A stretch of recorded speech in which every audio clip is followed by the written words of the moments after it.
ओम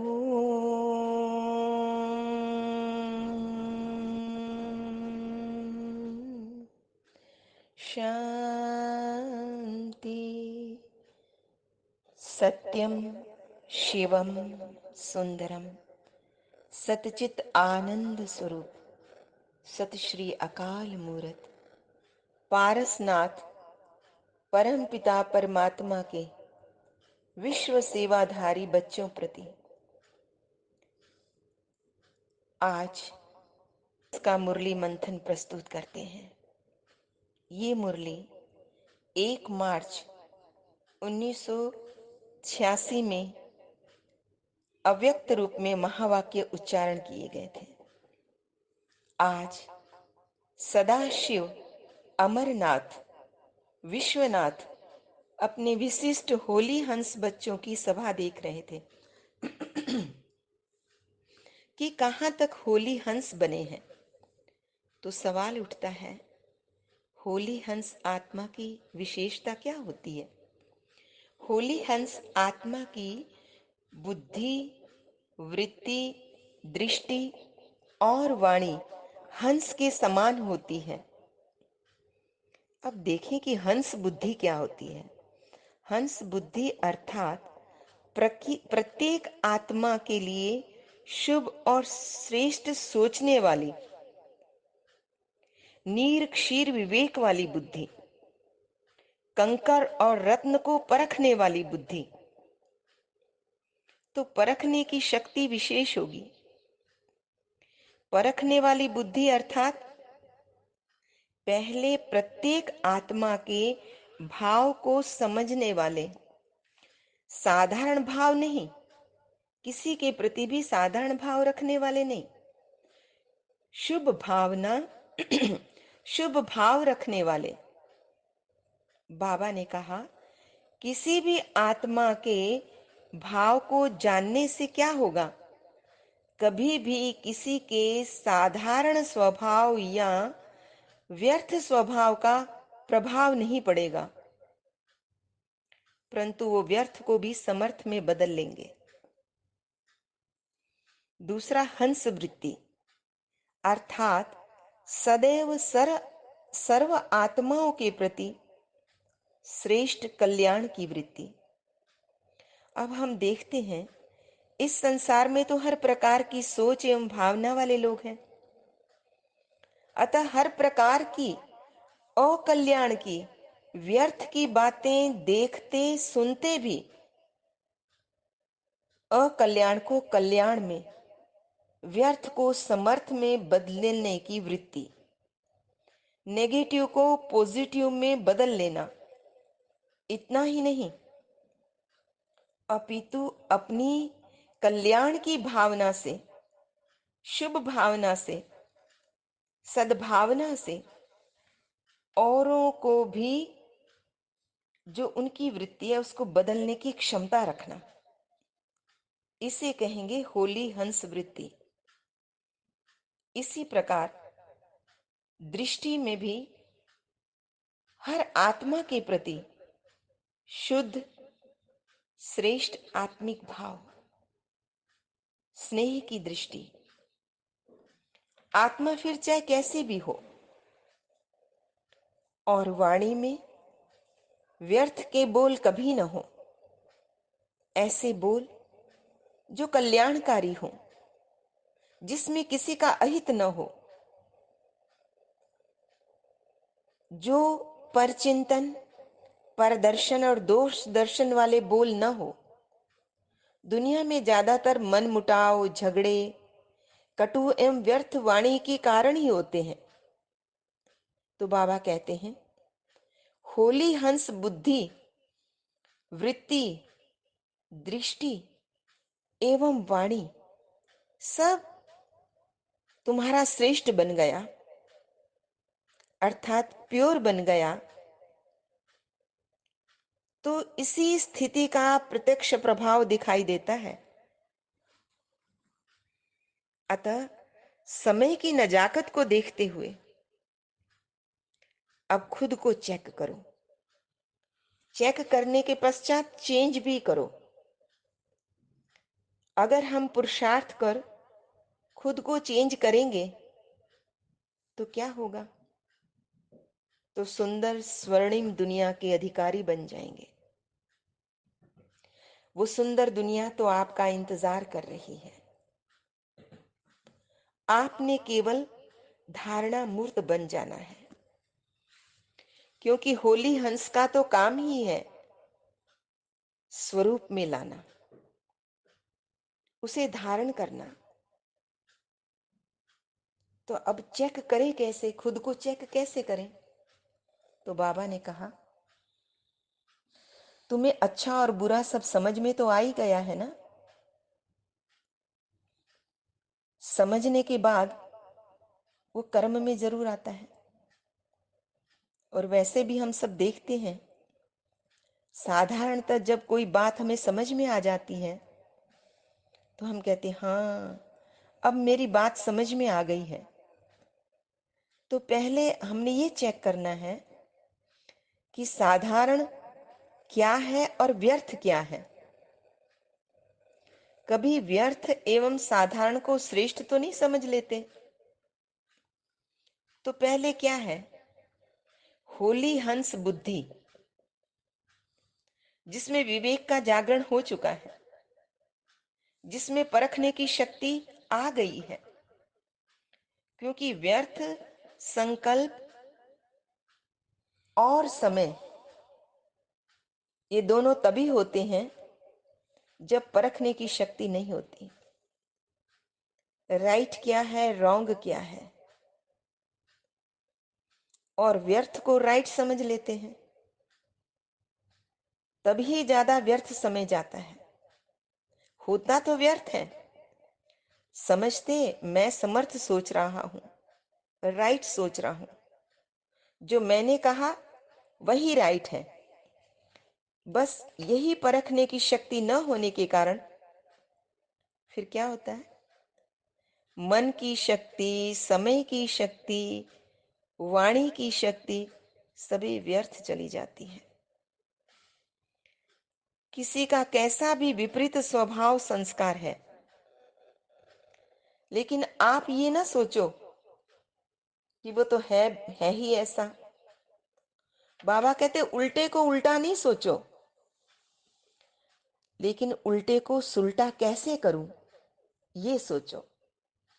तो भगवान हमें सोचना भी कैसे है वो भी सिखाते हैं।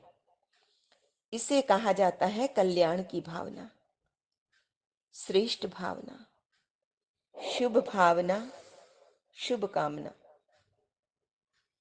जब ऐसी भावना होगी तब फिर दूसरों के भाव स्वभाव को परिवर्तन कर सकेंगे। मन का व्यर्थ भाव कैसे समाप्त हो? क्योंकि सभी आत्माएं तो विशेष हैं, परमात्मा की रचना है। सभी स्व परिवर्तन से विश्व परिवर्तन की सेवा पर है। तो क्या करना है? बाबा ने कहा प्रत्येक की विशेषता को ही देखना है। इतना ही नहीं, अपनी विशेषताएं भी दिखानी है, तो व्यर्थ स्वतः खत्म हो जाएगा। तो एक शब्द विशेष याद रखना है, और वो है बोलना भी विशेष, देखना भी विशेष, सोचना भी विशेष, और करना भी विशेष। तो इससे स्व परिवर्तन, विश्व परिवर्तन सहज हो जाएगा। क्योंकि जब सामूहिक रूप से स्व परिवर्तन होगा तो प्रकृति के पांचों तत्व भी पवित्र हो जाएंगे। प्रकृति में, वायुमंडल में और वाइब्रेशन में परिवर्तन आ जाएगा। बाबा ने कहा अन्य आत्माओं की भी सेवा, हम सेवा के क्षेत्र में हैं, तो आपके साथ जो भी हैं उन्हें भी सेवा में चांस देना है। जो औरों को चांस देते वो चांसलर बन जाते हैं। कईयों को ये होता है कि मैं ही आगे दिखूं, कि मैं ही सेवा कर रहा हूं। हैंड्स की सेवा लेते हुए भी अपने को ही आगे करते हैं। तो बाबा ने कहा है, औरों को तो आगे रखने वाले सदैव स्वयं आगे हो ही जाते हैं। पर एक बात और विशेष ध्यान रखनी है, जिन्हें चांस दिया जाए उनमें नम्रता का भाव होना चाहिए, क्योंकि सेवा में सफलता का आधार ही है नम्रता का भाव, निमित्त भाव। अब निमित्त भाव की विशेषता क्या है?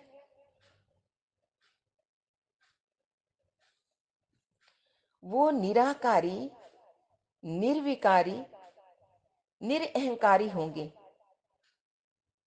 अगर निमित्त भाव नहीं होगा तो उपरोक्त तीनों गुणों का अनुभव भी नहीं होगा। निमित्त भाव अर्थात कराने वाला करा रहा है और करनहार हम किए जा रहे हैं। निमित्त भाव नम्रता का गुण है, जो अनेक प्रकार के मैंपन और मेरेपन को खत्म कर देता है। सेवा करते, कर्म करते स्थिति में जो हलचल होती है वो इस मैं और मेरेपन के कारण ही होती है। इसलिए कर्म क्षेत्र में, सेवा के क्षेत्र में मेहनत करनी पड़ती है और अपनी ही अवस्था की व्यवस्था बनाने में भी मेहनत लगती है। हम सभी के जीवन का लक्ष्य है कि श्रेष्ठ हो जाएं। अगर अपना जीवन बना लिया तो सदा के लिए श्रेष्ठ बन गए। और एक दीपक के जगने से अनेक आत्मा रूपी दीपक जग जाते हैं और दीपमाला बन जाती है। अब सेवा के क्षेत्र में मेरेपन का अहंकार न आए, उसके लिए सेफ्टी का साधन बाबा बताते हैं कि एक स्लोगन सदैव याद रखो, जो हम करेंगे हमें देख दूसरे करेंगे। क्योंकि सेवा में निमित्त बनना मानो स्टेज पर आ जाना। जैसे कोई भी एक्टर जब स्टेज पे आता है तो अपने रोल प्रति बड़ा अटेंशन रखता है, क्योंकि वह दर्शकों का केंद्र बिंदु होता है। अतः अपना समय, संकल्प व्यर्थ नहीं गवाना, बल्कि हिम्मत और उमंग उत्साह के पंख लगाकर आगे ही बढ़ते रहना है। अब प्रश्न उठता है, हम अपनी स्थिति सदैव श्रेष्ठ कैसे बनाए रखें? क्योंकि स्थिति कभी श्रेष्ठ होती है, कभी साधारण भी हो जाती है। तो श्रेष्ठ स्थिति का आधार है श्रेष्ठ स्मृति।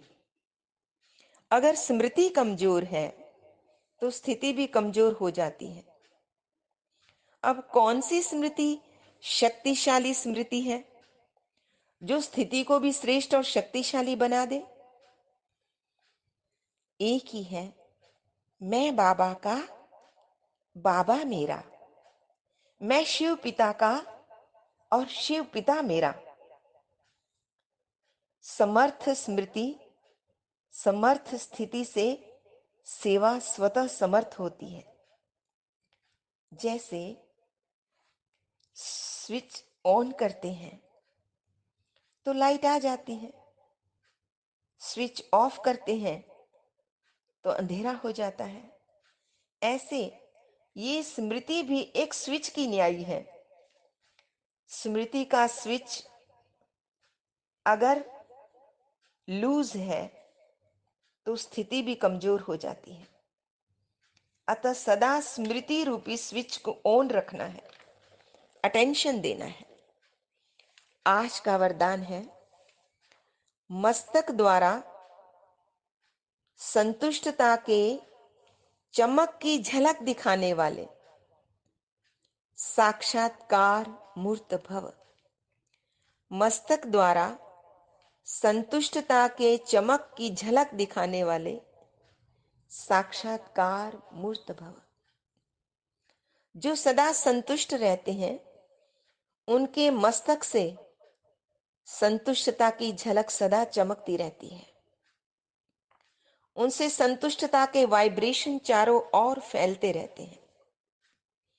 उन्हें कोई भी उदास आत्मा यदि देख लेती है, उनके संपर्क में आती है, तो वह खुश हो जाती है, उसकी उदासी मिट जाती है। और जिनके पास संतुष्टता की खुशी का खजाना होता है, उनके तो पीछे स्वतः ही सब आकर्षित होते ही हैं। उनकी खुशी का चेहरा चैतन्य बोर्ड बन जाता है, जो अनेक आत्माओं को बनाने वाले का परिचय देता है कि इनको ऐसा किसने बनाया।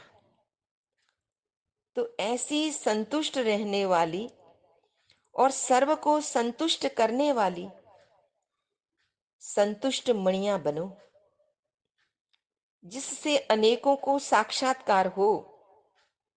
आपके चेहरे से, आपकी चलन से आपको बनाने वाले उस परवरदिगार परमपिता परमात्मा का साक्षात्कार हो।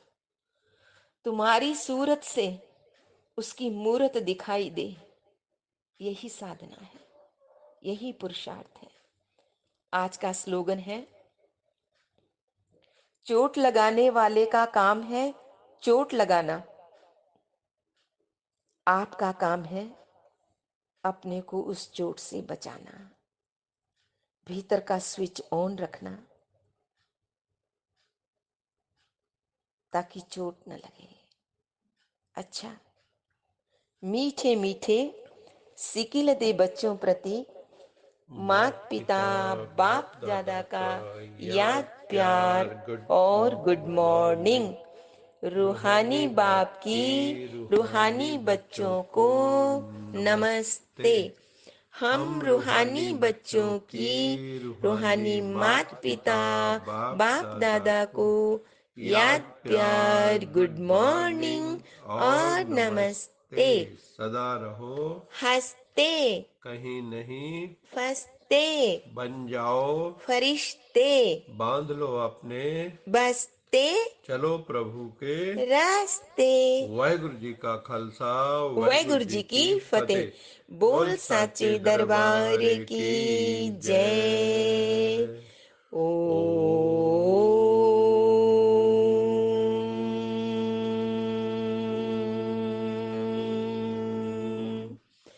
शांति शांति